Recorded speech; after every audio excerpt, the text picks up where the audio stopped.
Subscribe to our channel by clicking the subscribe button. Click the bell button and enjoy the latest uploads from our channel. السلام علیکم ورحمۃ اللہ وبرکاتہ۔ ناظرین گرامی، programme میں دوبارہ حاضر خدمت ہے اور وقت ہوا ہے ہمارے سیگمنٹ خیر و عافیت کا، اور اس سیگمنٹ میں ہمیں جوائن کیا ہے محترم مفتی شاہ حسین گردیزی صاحب نے۔ بہت بہت شکریہ مفتی صاحب اور خوش آمدید، آپ تشریف لائے۔ ڈاکٹر عامر عبداللہ محمدی صاحب نے، بہت بہت شکریہ عامر بھائی، آپ تشریف لائے اور جزاک اللہ۔ اور ناظرین گرامی، آج کا جو موضوع ہے ہمارا وہ ہے طب، سمجھیے آپ، اور طب بھی ہمارا موضوع ہے، لیکن خاص طور پہ ہم بات کریں گے اعضاء کی جو پیوند کاری ہے، جو اعضاء کا عطیہ کرنے کا جو عمل پچھلے کچھ دہائیوں سے ہم دیکھ رہے ہیں کہ دنیا میں شروع ہوا ہے، اور بڑے بڑے کامیاب تجربات ہوئے ہیں اور نوع انسانی کو بہت کچھ عطا کیا ہے، عمر طویل عطا ہوئی ہے اور آسانیاں عطا ہوئی ہیں، سکون بھی اس سے عطا ہوا ہے۔ لیکن ہم دیکھتے ہیں کہ کہیں کہیں ہمارے مذہبی حلقے جو ہیں اس معاملے میں اس کو پوری طرح سے قبول کرنے میں اور اس کے حوالے سے ابھی بھی ان کے کچھ خدشات بھی پائے جاتے ہیں اور کچھ ہچکچاہٹ بھی کہیں کہیں ہمیں ملتی ہے۔ کچھ حلقے جو ہیں وہ اس کو بالکل درست سمجھتے ہیں، کچھ حلقے یہ سمجھتے ہیں کہ اس حوالے سے ابھی قوانین مرتب کرنے کی ضرورت ہے، اور کچھ مذہبی حلقے جو ہیں وہ جیسے کہ میں نے گزارش کی کہ ابھی اس حوالے سے کچھ ہچکچاہٹ جو ہے محسوس کرتے ہیں۔ یہاں یہ امر ضرور بہت ہی اہم ہے ناظرین کہ سرکار دو عالم صلی اللہ علیہ وآلہ وسلم نے ارشاد فرمایا کہ اللہ رب العزت نے کوئی ایسی بیماری پیدا نہیں کی جس کی دوا پیدا نہ کی ہو۔ یہ سرکار دو عالم صلی اللہ علیہ وآلہ وسلم کا ارشاد ہے، اور ہم بخوبی جانتے ہیں کہ دعا کے ساتھ ساتھ دوا کا استعمال جو ہے وہ عین سنت کے مطابق ہے، اور سرکار دو عالم صلی اللہ علیہ وآلہ وسلم جو ہے خود بھی اس کا اہتمام کرتے تھے صحت کے حوالے سے۔ اور آپ جانتے ہیں کہ جو محققین ہیں اور جو علماء کرام ہیں انہوں نے پورے باب جو ہیں وہ باندھے ہیں اسٹوریز نبی، اور طب نبوی جو ہے اب تو بہت سارے لوگ پورے کا پورا علاج، پوری کی پوری زندگی جو ہے وہ طب نبوی کے اصولوں کے مطابق گزارتے ہیں اور بہت ہی شاندار صحت جو ہے وہ پاتے ہیں۔ اور اس کے علاوہ بھی جگہ جگہ ہمیں مثالیں ملتی ہیں، بے شمار مثالیں ملتی ہیں جس میں آپ نے اپنے صحابہ کرام کو مختلف اوقات پہ جب وہ بیماری کی شکایت لے کے آئے، جب وہ بیماری کا اپنے عارضہ لے کے آئے، سرکار دو عالم صلی اللہ علیہ وسلم نے ان کی رہنمائی فرمائی، شہد کے حوالے سے، زیتون کے حوالے سے، کھجور کے حوالے سے، بے شمار ہمیں مثالیں ملتی ہیں۔ تو اس حوالے سے بہت ساری گفتگو ہو سکتی ہے ناظرین، لیکن میں چاہوں گا کہ میں اپنے جو محترم اور قابل علماء ہیں ان کی طرف بڑھوں۔ تو جو موضوع ہے اسی پہ آتے ہیں کہ اب یہ جو شاہ صاحب معاملہ آیا ہے عطیہ کی، اپنا اعضاء کی پیوند کاری کا اور اعضاء کے عطیہ کرنے کا، اس حوالے سے آپ کیسے اس کو دیکھتے ہیں، اور اوورآل ہمارے دینی حلقے تمام مسالک کے کیسے اس کو دیکھتے ہیں؟ بسم اللہ الرحمن الرحیم۔ جہاں تک بیماری اور اس کے علاج کا تعلق ہے تو یہ زندگی کا حصہ ہے۔ ایک وقت آدمی صحت مند ہوتا ہے، ایک وقت آدمی بیمار ہوتا ہے، تو اس کا علاج جو ہے یہ جیسے طب نبوی کے حوالے سے آپ بات کر رہے ہیں، تو یہ طب کے بارے میں کہا جاتا ہے کہ یہ اصل میں انبیاء اکرام نے ان جڑی بوٹیوں کے خواص کو عام کیا، ورنہ کوئی اس طریقے سے کر نہیں سکتا کہ تمام جڑی بوٹیوں کا تجربہ کرتا پھرے اور پھر اس کو پتہ چلے کہ یہ اس کام کے لیے، یہ اس کام کے لیے، یہ اس کام کے لیے۔ تو حضرات انبیاء اکرام نے اس کو جو ہے نا وہ آگے بڑھایا۔ تو حضرت عیسیٰ علیہ السلام کے معجزات جو ہیں وہ بھی اسی حوالے سے ہیں، وَأُبْرِئُ الْأَكْمَحَ وَالْأَبْرَصَ وَأُحْيِي الْمَوْتَىٰ بِإِذْنِ اللَّهِ، یہ ساری بحثیں جو ہیں یہ اسی حوالے سے بالکل درست۔ تو حضور اکرم صلی اللہ علیہ وبارک وسلم کے دور اقدس میں بھی لوگ بیمار بھی ہوتے تھے اور آپ ان کا علاج بھی تجویز فرماتے رہتے تھے۔ تو اس میں تو کوئی شک نہیں ہے کہ آپ نے فرمایا لِكُلِّ دَاءٍ دَوَاءٌ، ہر بیماری کے لیے ایک دوا موجود ہے۔ اب آدمی اس دوا تک پہنچ پاتا ہے اپنی زندگی میں یا نہیں، تو یہ تو رہ گیا مسئلہ بیماری کا۔ اور پھر بیماری کی ایسی کیفیت ہے کیونکہ انسانی جان جو ہے اس کی بہت عظمت ہے، اور اس عظمت کے پیش نظر جو اللہ تعالیٰ نے چیزیں حرام کی ہیں تو ان کے بارے میں بھی جو فقہا کا موقف ہے، ان کا موقف یہ ہے کہ حرام چیز میں کوئی شفا نہیں ہے، اور روح و جسم دونوں پہ اس کے اثرات پڑتے ہیں۔ مجھے بریک پہ جانا ہے، واپس آ کر یہ جو اعضاء کی پیوند کاری ہے اس پر بات کریں گے، اور پھر محمد بھائی آپ سے میں شروع کروں گا اور پھر میں دوبارہ گردیزی صاحب کی طرف بڑھوں گا، چونکہ وہ میں نے کہا تھا موضوع اتنا یہ وسیع ہے کہ لازم بات ہے کہ اس کو چھوٹے سے جو ہمارا 20-25 منٹ کا سیگمنٹ ہوتا ہے اس میں سمیٹنا اتنا آسان نہیں، لیکن ہم کوشش کریں گے۔ ناظرین کہیں نہیں جائیے گا، چھوٹے سے وقفے کے بعد واپس آتے ہیں۔ آپ دیکھ رہے ہیں خیر و عافیت ایکسپریس نیوز کی خصوصی رمضان ٹرانسمیشن میں، جس کا نام ہے خیر رمضان. ہمارے ساتھ موجود ہیں گردیزی صاحب، ہمارے ساتھ موجود ہیں عامر عبداللہ محمدی صاحب. السلام علیکم ورحمۃ اللہ وبرکاتہ.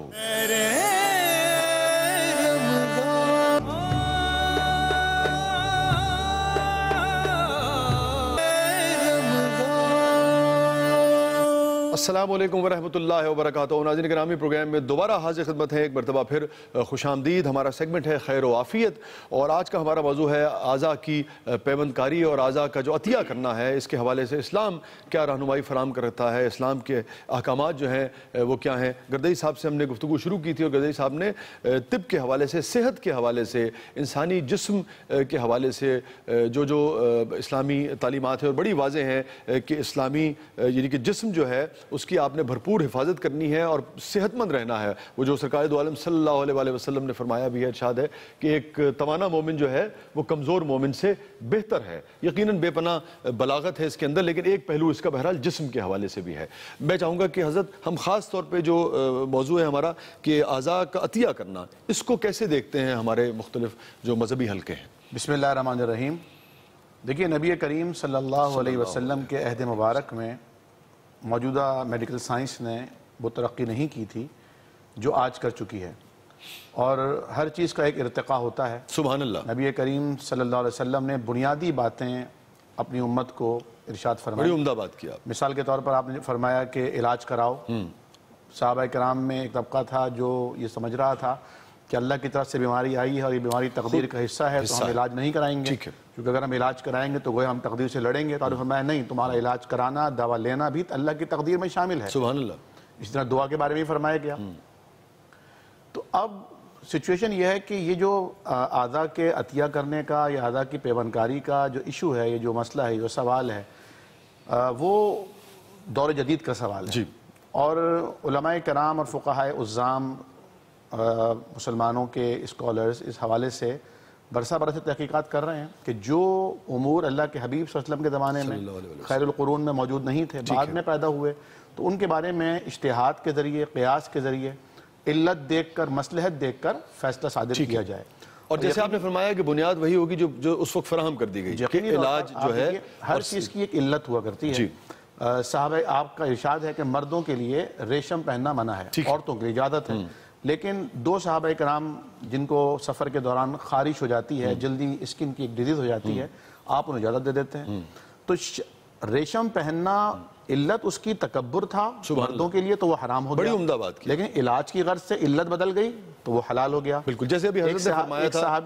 ایک صحابی جو ہیں انہوں نے ان کی جنگ کے دوران ناک کٹ گئی.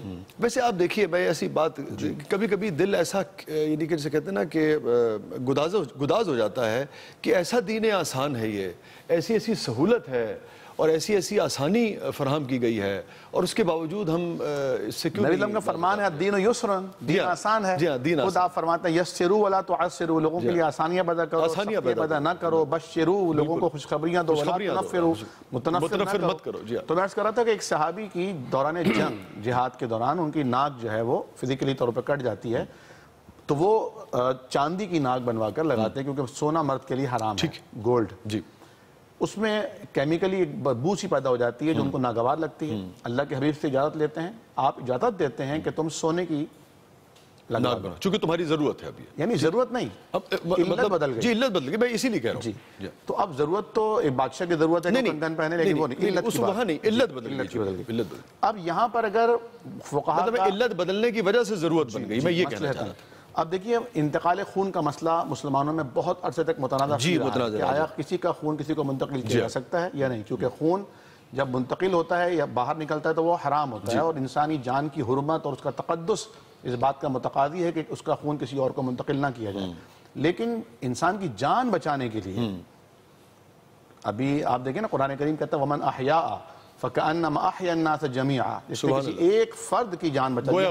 اور یہاں مسلمان کی بات نہیں ہو رہی، پوری انسانیت کی بات، اس نے گویا پوری انسانیت کو بچایا. تو اگر کسی کی جان جا رہی ہے، اور جیسا کہ علامہ صاحب نے فرمایا کہ اگر ایک طبیب حاذق اگر یہ فیصلہ کرتا ہے اس کی جان بچانے کے لیے اسے پلازما لگانا ضروری ہے، وائٹ سیل لگانا ضروری ہے، اسے بلڈ دینا ضروری ہے، ریڈ سیل اس کے کم ہو رہے ہیں، اس صورت میں وغیرہ یہ مر جائے گا. میں سمجھ گیا. تو آپ اس یقینی طور پر اسے تو خون دیا جاتا آپ ہے. کا لیکن اگر کوئی صرف طاقت کے لیے خون لے رہا ہے ٹھیک ہے وہ جائز نہیں. ٹھیک ہے. تو علت کیا ہے؟ بنیادی طور پہ یہ ہے جان بچانا. جان بچانا. جو حضرت اس پہ آپ کا موقف. میں گزارش یہ ہے کہ جس طریقے سے انہوں نے بھی بیان کیا ہے یہ کہ سونے کی ناک لگی, تو اب یہ جو صورتحال چل رہی ہے, پرانے زمانے میں یہ صورتحال تھی, اگر کسی کے پاؤں میں کوئی تکلیف پیدا ہو جائے تو وہ ایک لکڑی کا پاؤں لگا لیتا. جی ٹھیک ہے. تو اس میں تو کوئی وہ نہیں ہے, ٹھیک ہے, تردد نہیں ہے, صحیح ہے. اسی طریقے سے جیسے صحابی کی ناک مبارک کٹ گئی جنگ میں تو انہوں نے سونے کی ناک لگا لی, ٹھیک ہے, یہ صحیح ہے. یہ غیر حسی چیزیں ہیں. جی ٹھیک ہے. تو ان کا مسئلہ نہیں ہے, یہ مختلف ہی نہیں ہے کہ بالکل یہ صحیح بات ہے. اس پر اتفاق ہے, اس پر اتفاق ہے کہ یہ ہو سکتا ہے. مثلا کوئی لکڑی کو استعمال کرے, کوئی لوہا استعمال کرے, کوئی سونا کرے, کوئی چاندی کرے, یا اور کوئی چیز جو ہے نا ایسی. اس وقت جو بحث ہے وہ یہ نہیں ہے کہ ناک کٹ جائے تو سونے کی ناک آدمی لگا لے, تو یہ مسئلہ نہیں ہے. اس وقت مسئلہ یہ ہے کہ ایک انسان کی ناک کٹ گئی ہے تو دوسرا انسان جو مر گیا ہے تو اس کی ناک کاٹ کے اس کو لگا سکتے ہیں یا نہیں لگا سکتے. یا وہ انسان زندہ ہے تو اس کی ناک کاٹ کے جو ہے نا اس کو آپ نے پیسے دے دیے ہیں تو اس نے اپنے ناک کاٹنے کی اجازت دے دی, تو وہ اس کی ناک کاٹ کے آپ جو ہے نا اس کو لگا دیں. اس وقت زہر بحث مسئلہ جو ہے درست. میں گدے صاحب یہ چاہ رہا تھا کہ یہ جو پیسے والا معاملہ تھا نا, یہ میں نے ذرا اگلے مرحلے آنا ٹھیک ہے. میں کہہ رہا تھا کہ اس کو ذرا آگے لے کے چلیں گے. پہلے یہ فرمائیے کہ اگر پیسہ لے کے نہیں ہے, بھائی بھائی کو دے دیتا ہے, مطلق بات دوست, جی ہاں, دوست کسی دوست کو دے دیتا ہے, عطیہ کر دیتا ہے, ہبہ کر دیتا ہے, کہ ایک آدمی جو ہے وہ مر رہا ہے یا مر گیا ہے تو اس کی ناک کاٹ کے اس کو لگا دیں. یا یہ ہے کہ کسی نے تحفتاً دے دی, عطیہ کر دیا, وہ بھی پیسہ نہیں آیا. پہلی بات تو یہ تو یہ اس وقت زیر بحث مسئلہ جو ہے اس کے بارے میں کیا فرماتے ہیں؟ وہ جو دونوں باتیں ہیں وہ مختلف ہی نہیں ہیں. ایک اور بات بھی اس میں امکانی ہو سکتی ہے, وہ یہ ہے کہ یہ حیوانات جو ہیں ان کو اگر اس حوالے سے استعمال کیا جائے, کوئی انسانی عضو کٹ جائے, ایسی کوئی صورتحال پیدا ہو جائے تو ان کا اس جو ہے نا اگر سائنس اتنی ترقی کر جائے, یہ تجربات ہو رہے ہیں, یہ تجربات ہو رہے ہیں اچھا دنیا میں, تو وہ اگر یہ بات یہاں تک پہنچتی ہے تو اس میں بھی علماء میں کوئی خاص اختلاف نہیں ہوگا. اچھا ٹھیک ہے. اختلاف اس بات میں ہے کہ جیسے ابھی آپ بھی گفتگو میں یہ کہہ رہے ہیں کہ انسانی جان جو ہے وہ سب سے زیادہ قیمتی ہے. کیا اسلام نے یہ حق کسی کو دیا ہے کہ وہ اپنے آپ کو فروخت کر دے, اپنی یہ انگلی فروخت کر دے؟ میں یہ بات میں اگر آپ سے اجازت دے دیں, پہلے آپ میری سن لیں. میں کہتا کہ فروخت پہ اگر ہم بعد میں آ جائیں, پہلے اگر آپ یہ عطیہ فرما دیں نا, عطیہ کی بات کریں. مطلب یہ ہے کہ ایک انسان مر رہا ہے, عطیہ کو بھی چھوڑیں, ٹھیک ہے, ایک انسان مر رہا ہے تو اس کی انگلی کاٹ کے آپ دوسرے کو لگا دیں, تو کیا آپ کو یہ حق حاصل ہے کہ آپ ایسا کر سکتے ہیں؟ تو جو اور اگر وہ وصیت کر جاتا ہے, میں عرض کرتا ہوں کہ یہ جو باتیں ہیں اصل میں اس کی اس آدمی کو اختیار نہیں ہے. کوئی آدمی اپنا عضو کسی کو عطیہ دے دے کیونکہ یہ اللہ کی نعمت ہے, ٹھیک ہے, اور یہ نعمت اللہ تعالیٰ نے اسی کو دی ہے. یہ وہ جو ہے نا دوسرے کو عطیہ نہیں کر سکتا. کیوں کہ اب جیسے خودکشی ہے کہ ایک آدمی کے پاس اللہ کی دی ہوئی امانت جان موجود ہے, ٹھیک ہے, تو وہ اس کو ختم کرتا ہے, تو کیا اس کا اس کو حق حاصل ہے؟ اس کو حق حاصل نہیں. اب میں ایک طالب علم کی حیثیت سے اگر مجھے آپ یہ فرمائیں, جیسے گردے کے معاملے میں آپ سے عرض کر رہا ہوں, میری بات آپ پہلے سن لیں پھر آپ بات کریں گے, میں انشاءاللہ اس کا بھی جواب عرض کروں گا. تو اب انسانی جان جو ہے وہ ایک اپنا درجہ رکھتی ہے, ایک اپنا مقام رکھتی ہے. اب دیکھو قرآن حکیم میں آتا ہے کہ لَقَدْ خَلَقْنَا الْإِنسَانَ فِي أَحْسَنِ تَقْوِيمٍ, کہ ہم نے اس کو جو صورت دی ہے تو وہ بھی بہت شاندار ہے. اور پھر اللہ جل جلالہ ارشاد فرماتا ہے کہ وَعَلَّمْنَاهُ مِن لَدُنَّا عِلْمًا, کہ ہم نے اس کو علم و ادراک کی دولت بھی عطا فرمائی ہے. سبحان اللہ. پھر اللہ جل جلالہ یہ بات بھی ارشاد فرماتا ہے وَلَقَدْ كَرَّمْنَا بَنِي آدَمَ, کہ ہم نے آدم کو سب مخلوق کے اوپر ایک عزت اور مرتبہ بخشا ہے. پھر اللہ جل جلالہ یہ ارشاد فرماتا ہے کہ هُوَ الَّذِي خَلَقَ لَكُمْ مَا فِي الْأَرْضِ جَمِيعًا, کہ اس زمین پر جو کچھ ہے وہ سارے کا سارا ہم نے انسان کے لیے پیدا کیا. اب اس زمین پر درخت ہیں تو وہ بھی انسان کے لیے ہیں, اس زمین پہ جو حیوانات چل رہے ہیں وہ بھی انسان ہیں. جس طریقے سے ایک بکرا ہے, گائے ہے, اور یہ جانور ہیں تو ان کو وہ کاٹتا ہے, کاٹ کے ان کا گوشت کھاتا ہے. وقت آپ ہی کا ہے اور آپ ہی کا سارا وقت ہے, پھر عامر بھائی کا ہے وقت ہی وقت, اور ناظرین کا وقت ہے, مگر اس وقت کا تقاضا یہ ہے کہ ایک وقفہ جو ہے وہ بہت ہی لازم ٹھہرا ہے۔ تو ناظرین وقفے کی طرف مجھے بڑھنا ہے، مگر ایک چیز جو میں گزارش کروں گا، یقیناً اپنا گدئی صاحب بھی حمایت فرمائیں گے اور محمدی بھائی بھی یقیناً کہیں گے کہ یہ درست بات ہے کہ جو گفتگو ہوتی ہے، جب گفتگو میں اگر اختلاف بھی نکلتا ہے تو وہ اختلاف آپ جانتے ہیں کہ امت کے لیے بھی خیر ہوتا ہے، اور ادروائز بھی اگر اختلاف ہے اور بحث اور گفتگو اس لیے ہو رہی ہے کہ اس میں سے خیر کا پہلو جو ہے بنیادی طور پہ تلاشا جائے، تو تمام تر اختلافات کے باوجود وہ خیر ہی ہوا کرتی ہے۔ اور ہمارا سیگمنٹ بھی ہے خیر و عافیت، کہیں نہیں جائیے گا، چھوٹے سے وقفے کے بعد واپس آتے ہیں۔ آپ دیکھ رہے ہیں خیر رمضان۔ السلام علیکم ورحمۃ اللہ وبرکاتہ۔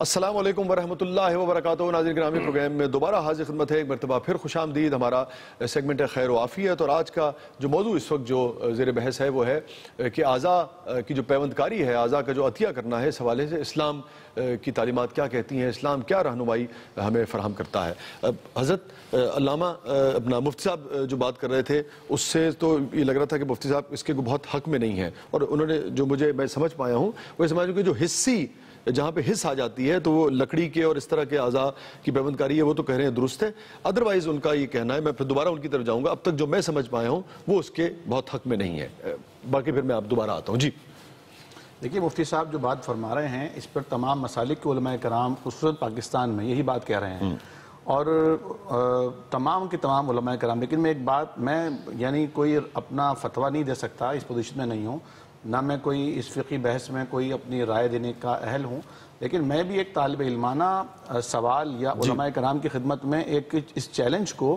ایک سوال بنا کر کہ جب تک آپ کب تک خاموش رہیں گے۔ دیکھیے، کڈنی سینٹر میں نوجوانوں کی ہم بات ہو رہی ہیں، ڈائلسس کے اوپر لوگ جا رہے ہیں، اللہ تعالیٰ نے 2 گردے دیے ہیں، ایک آدمی ہے جو کہ 60 سال گزار چکا ہے، اس کے گردے بالکل صحت مند ہیں، ایک 30 سال کا 35 سال کا نوجوان ہے جس کے 4-5 بچے ہیں، ایک بیوی ہے، ماں باپ ہیں اس کے۔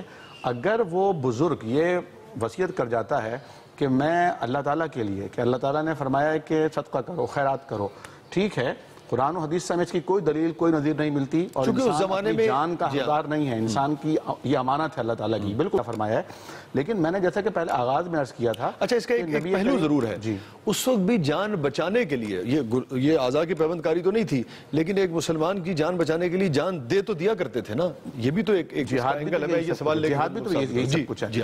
دوسری بات یہ ہے کہ ایک نوجوان کی جان بچ رہی ہے، ایک گھرانہ بچ رہا ہے، ایک خاندان بچ رہا ہے، تو اس پہ اجتہاد کی ضرورت ہے۔ اور دیکھیں، اسلامی نظریاتی کونسل نے بھی اس پہ بحث کی ہے، 80 کی دہائی میں بہت کام ہوا، علماء کرام نے بہت کام کیا، لیکن حوصلہ افزائی نہیں ہوئی۔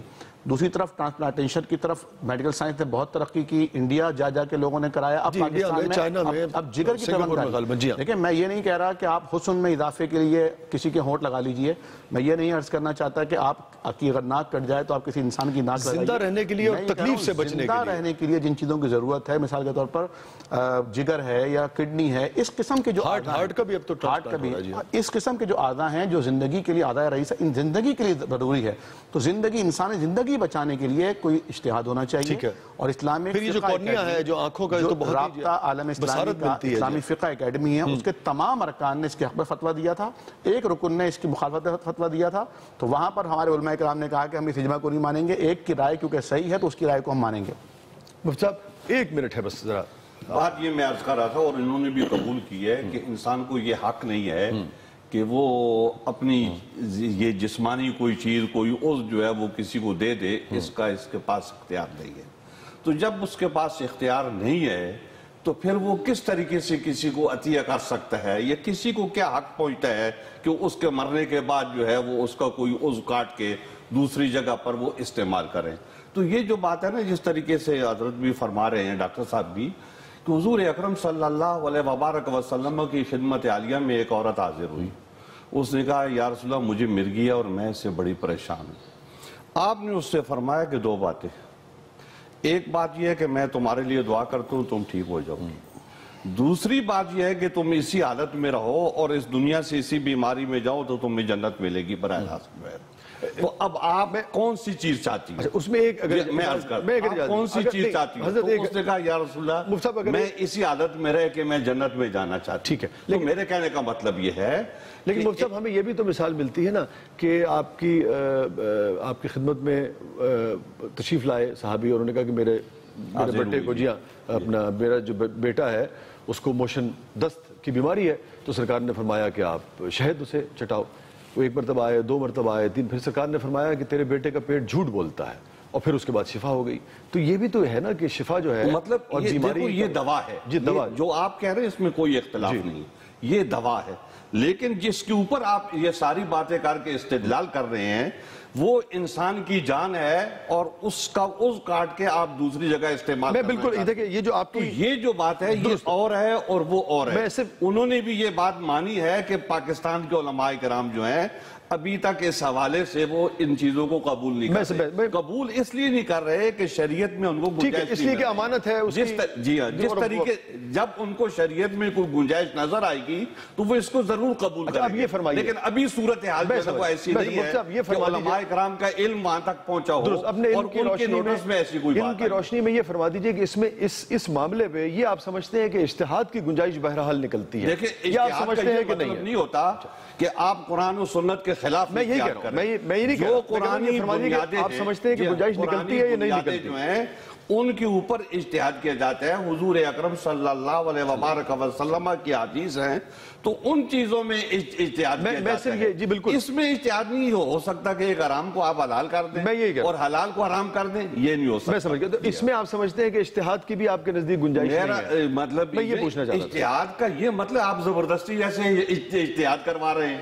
علماء کو آپ یہ کہہ رہے ہیں آپ اجتہاد کرو گے، یہ جائز ہے. میں نہیں کہہ رہا، تو یہ نہیں ہو سکتا. میں گزارش سنیں. علماء کرام اجتہاد کر رہے ہیں لیکن ان کو کوئی بنیاد ملے گی اس کے اوپر وہ اجتہاد کریں گے نا. جب ان کو بنیاد ہی نہیں ملے گی تو وہ کس بات پر اجتہاد کریں گے؟ میں یہ جاننا چاہ رہا تھا کہ آپ کیا سمجھتے ہیں کہ یہ جو معاملہ ہے اس کے اوپر اجتہاد کی بالکل گنجائش نہیں ہے یا اجتہاد کے آغاز کی گنجائش ہے؟ آپ میں یوں میرا سوال لے لیجئے، کیا اس پہ اجتہاد کے حوالے سے آغاز ہو سکتا ہے یا ایسا معاملہ ہے کہ نہیں بالکل اجتہاد ہو ہی نہیں سکتا؟ میں یہ جاننا چاہتا ہوں. علماء لگے ہوئے ہیں، ایک رائے ان کی آ رہی ہے سامنے، ایک رائے ان کی سامنے آ رہی ہے لیکن اس میں طاقت نہیں ہے رائے، ٹھیک ہے، اس میں قوت نہیں ہے، اور جس دن قوت آ گئی اس دن لوگ قبول کریں گے.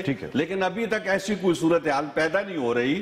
یہ جتنے لوگ قبول کر رہے ہیں تو یہ جیسے آپ حضرات دباؤ ڈالتے ہیں دوسرے لوگ. میں نے نہیں ڈالا، میں صرف سوال جو ہے جو دباؤ ڈالا جاتا ہے کہ آپ اجتہاد کرو. کیوں کہ میں گزارش کروں دوسرے علماء کرام میں نے یہ بالکل نہیں کہا. میں نے آپ سے صرف یہ جاننے کی کوشش کی کہ آپ کیا سمجھتے ہیں کہ اجتہاد کی اس میں گنجائش ہے. کہ میں نے یہ نہیں کہا کہ اجتہاد کیجئے نہ کیجئے، یہ تو آپ کا منصب ہے، آپ لوگ بہتر سمجھتے ہیں. میں یہ جاننا چاہ رہا تھا کہ اجتہاد کی گنجائش ہے یا نہیں ہے. اس پہ کاروبار سجانا، جی وہ ان کا معاملہ ہے. لوگوں نے اس پہ کاروبار سجانا ہے تو وہ علماء کے اجتہاد کو بنیاد بنا کے اور اس پر اپنا کاروبار سجائیں گے. ان کو قطعاً اس سے کوئی غرض نہیں ہے کس کا فائدہ ہو رہا ہے اور کس کا نقصان ہو رہا ہے. تو یہ مستقبل میں یہ ہونا ہے جیسے اور معاملات میں ہو چکا ہے، یہ بھی. تو علماء کرام کے جو خدشات ہیں وہ یہ بھی ہیں کہ وہ قبر میں جیسے انسان کو دفن کر رہے ہیں تو پتہ چل رہا ہے کہ اس کی کوئی چیز اس کے پاس ہے ہی نہیں ہے سوائے ہڈیوں کے، بلکہ ہڈیاں بھی ایک دن آئے گا کہ جب آپ اس کا کلیجہ نکال لو گے، جب آپ اس کا دل نکال لو گے، جب آپ اس کا گردہ نکال لو گے تو یہ اس کی آنتیں اور ہڈیاں بھی کل آپ بولو گے فلاں فلاں بیماری میں یہ استعمال ہوتی ہیں تو لہذا ان کو بھی پیس پاس کے جو ہے نا آپ استعمال کرو. تو ایسا حیوانات کے ساتھ ہو سکتا ہے، آپ ان کی ہڈیاں پیس کے جو ہے انسان کا علاج کر سکتے ہیں، لیکن یہ نہیں ہو سکتا کہ انسان کی ہڈی آپ پیس کے. اس لیے کہ یہ محترم ہے وَلَقَدْ كَرَّمْنَا بَنِي آدَمَ، ساری مخلوق اس کے لیے ہے، ساری مخلوق اس کی فلاح کے لیے ہے، لیکن یہ ان کی فلاح کے لیے نہیں ہے. تو لہٰذا آپ جو سوچ رہے ہیں جس حساب سے سوچ رہے ہیں فی الحال ایسی کوئی صورت جو ہے وہ علماء کرام کے سامنے نہیں ہے اور ایسا ممکن نہیں. لیکن آپ نے یہ فرمایا کہ مکالمہ جو ہے اس کی سننے کی گنجائش وہ مکالمہ جاری رہنا چاہیے تاکہ کوئی صورت سامنے آئے. اور آپ نے ایک بڑی عمدہ بات کی، میں سمجھتا ہوں، جو آپ کا موقف کے ساتھ ساتھ بہت ہی جسے کہیے کہ بہت ہی پروگریسو بھی جسے آپ کہتے ہیں کہ آپ نے یہ فرمایا کہ اگر آپ نے مجھے گنجائش، آپ دیکھیے اپنا مفتی صاحب، وہ میں نے دیکھی ہے گنجائش آپ نے نکالی نا کہ اگر کوئی کمی طاقت آ جاتی ہے تو آپ سمجھتے ہیں کہ پھر کوئی حرج بھی نہیں ہوگا کل کو اس میں. بہت بہت شکریہ مفتی صاحب آپ کی تشریف آوری کا، بہت بہت شکریہ عامر بھائی. مفتی صاحب اگر آپ کی اجازت سے میں چاہوں گا کہ عامر بھائی سے اگر گزارش کروں گے دعا کے لیے، اور یہ دعا کہ اس حوالے سے بھی جو خیر کا پہلو ہے جو وہ نکلے جناب. یا حی یا قیوم برحمتک نستغیث یا ذی الجلال والاکرام اللهم صل على سيدنا مولانا مرشدنا محمد وعلى آله وأصحابه وبارك وسلم. ربنا آتنا في الدنيا حسنة وفي الآخرة حسنة وقنا عذاب النار. اللهم أرنا الحق حقا وارزقنا اتباعه وأرنا الباطل باطلا وارزقنا اجتنابه. اللهم فقهنا في الدين، اللهم فقهنا في الدین. الہ العالمین ہمارے علماء کرام کو دور جدید میں پیش آنے والے مسائل کے حل کے لیے سر جوڑ کر بیٹھ کر اجتہاد قیاس کے دروازوں کو کھولنے کی توفیق عطا فرما. الہ العالمین امت کو درپیش چیلنجز کا مقابلہ کرنے کے لیے علماء کرام کے دستے رہنمائی سے فیضیاب فرما. الہ العالمین عالم اسلام کو درپیش مسائل کا حل فرما. اے اللہ عالم اسلام میں اتحاد اتفاق پیدا فرما. الہ العالمین امت مسلمہ میں وحدت پیدا فرما. الہ العالمین ہمارے روزے، سحر، تراویح اور عبادات جو چھوٹی اور اے اللہ ہلکی پھلکی جس سے ہم خود بھی مطمئن نہیں ہوتے، قبول و منظور فرما. اپنے حبیب صلی اللہ علیہ وسلم کی امت میں پیار و محبت کو پروان چڑھا اور اے اللہ آپ کی شفاعت سے بہرور فرما. پاکستان کو اسلام کا ناقابل تسخیر قلعہ بنا دے. ہمارے شہر میں، گھر میں، کاروبار میں، آل میں، اولاد میں، اللہ ہم سب میں، تمام سننے والوں میں، دیکھنے والوں کی زندگیوں میں برکتیں عطا فرما. ربنا تقبل منا إنك أنت السميع العليم وتب علينا إنك أنت التواب الرحيم. وصلى الله تعالى على خير خلقه محمد وعلى آله وأصحابه أجمعين برحمتك يا أرحم الراحمين. ناظرین انتہائی سحر قریب ہے، روزہ رکھیے اور ہمیں بھی اپنی دعاؤں میں یاد کیجئے کہ یہ جو چھوٹی سی کوشش دین اسلام کی خدمت کے سلسلے میں ہم بھی کر رہے ہیں، ہمارے جید علماء بھی ہمارے ساتھ موجود ہوتے ہیں، اس کو اللہ تعالیٰ اپنی بارگاہ میں قبول فرمائے. اور انشاءاللہ العزیز افطار کے وقت دوبارہ آپ سے ملاقات ہوگی افطار ٹرانسمیشن کے ساتھ. اور خیر رمضان ہماری ٹرانسمیشن کا نام ہے. السلام علیکم ورحمۃ اللہ وبرکاتہ.